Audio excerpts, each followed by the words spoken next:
கலாத்தியர் 7:8-9 வாசிப்போம்.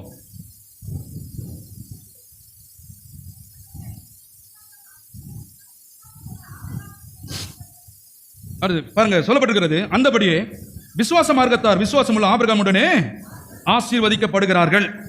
அடுத்து பாருங்க 13 வாசிப்போம். 13, மரத்திலே தூக்கப்பட்ட எவனும் சபிக்கப்பட்டவன் என்று எழுதியிருக்கிறபடி கிறிஸ்து நமக்காக, எல்லாம் சொல்லுங்க, இயேசு எனக்காக சாபமாகி அந்த சாபத்தின் நியாய பிரமாணத்திற்கு என்னை விடுவிக்கும்படி அவர் சாபமானார். எத்தனை பேர் விசுவாசிக்கிறீர்கள்? பைபிள் தெரியுமா உங்களுக்கு? காலமா நிறைய ஒரு அம்மா சொன்னாங்க, நாங்களும் உங்க மதத்தில் சேர்ந்துட்டுங்க அப்படின்னு. அம்மா, சேர்றது வேறமா, இது சேர்றது வேற, இது சேர்ந்துட்டான்றது இல்லை. விசுவாச மார்க்கத்தார் அவனுடைய முடிவு எப்படி போய் முடியுது தெரியுமா? ஆபிரகாமுடைய முடிவு பார்த்தீங்களன்னா பிரமிச்சு போயிருவீங்க. பரதேசியா வந்து தங்கன அந்த பூமியில ஜனங்கள்லாம் சேர்ந்து அவனை எப்படி என்ன சொல்றாங்கன்றத வாசித்தீங்களே பயந்துருவீங்க நீங்க. சொல்லிட்டு 28 வசனம் 28, யூதன் என்றும் கிரேக்கன் என்றும் இல்லை, அடிமை என்றும் சுயாதீனம் என்றும் இல்லை, ஆண் என்றும் பெண் என்றும் இல்லை, நீங்கள் எல்லோரும் கிறிஸ்து இயேசுவுக்குள். இந்த வசனத்தை ஒருத்தர் வச்சு என்ன பண்ணிட்டாரு? அமெரிக்காரு, கவனிக்கிறீங்களா எல்லாரும்? நான் என்றும் பெண் என்றும் இல்லைன்னு. அங்க அந்த நாட்டில் என்ன பண்ணிட்டாங்களாம்? பாத்ரூமு, ஆண் பாத்ரூம் பெண் பாத்ரூம்னு கிடையாது, எல்லாருக்கும் காமனா ஒன்று ஆணும் போகலாம் பெண்ணும் போகலாம் அப்படின்னு சொல்லிட்டாங்க. அப்போ இங்கேருந்து இந்தியாவிலேருந்து ஒருத்தர் போனாரா, என்ன இது கொடுமையாக இருக்குது, பொம்பளைங்க போகிறதுல ஆம்பளைங்க போகிறாங்க, ஆம்பளைங்க போகிறதுல பொம்பளைங்க போகிறாங்க, இப்படிலாம் என்னங்க நம்ம போய் கேட்டாராம். கேட்டதுக்கு அவர் சொன்னாராம், ஏங்க வேதத்தில் எழுதப்பட்டிருக்குது என்னன்னு சொல்லி, ஆண் என்றும். இது என்ன சொல்லுது? அவர் எதுக்கு பிடிச்சி வச்சுக்கிறாரு பாரு. நிறைய பேர் அப்படிதான், இவங்க வசதிக்கு இந்த வசனத்தை எடுத்து தொங்க போட்டுக்கிறது. இதுதான் சொல்ல வருது, ஆண் என்றும் பெண் என்றாலும் சமயம் அப்படி சொல்லல. மேல சொல்லிட்டே சொல்றாரு, மரத்திலே தூக்கப்பட்ட எவனும் சபிக்கப்பட்டவன் என்று எழுதியிருக்கிறபடி கிறிஸ்து நமக்காக சாபமாகி இந்த சாபத்தின் நியாய பிரமாணத்திற்கு நம்மை நீங்களாங்கி மீட்டு கொண்டான்னு சொல்லிட்டு 28 சொல்றாரு, யூதன் என்றும். அப்படி என்ன சொல்றாரு? நீ அவன் உயர்ந்த ஜாதி தாழ்ந்த ஜாதின்றதுல ஆபிரகாமின் ஆசீர்வாதங்களை, கிறிஸ்துவின் ஆசீர்வாதங்களை அனுபவிக்க வேண்டும் என்றால் நீ அந்த ஜாதி இந்த ஜாதின்னு சொல்ல தேவையில்ல. யூதன் என்றும் கிரேக்கன் என்றும் இல்லை, அடிமை என்றும் சுயாதீனம் என்றும் இல்லை, ஆண் என்றும் பெண் என்றும் இல்லை, நீங்கள் எல்லோரும் கிறிஸ்து இயேசுவுக்குள். எல்லாம் கரங்களை தட்டி தேவனை மேம்படுத்துவோம்.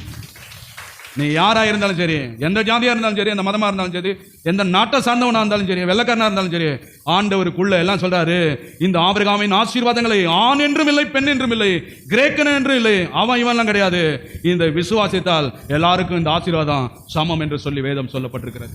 இதான் சொன்னாரு. இதை எடுத்துட்டு போய் நிறைய பேர் வேற வேற மாதிரிலாம் சொல்லிட்டு இருக்கிறாங்க. என்ன சொல்ல வருது வேதம்? தேவையில்லாதவங்களாம் இன்னைக்கு பாஸ்டர் ஆயிடுறாங்க. எல்லாம் பைபிள் சொல்ல வருதே வேற.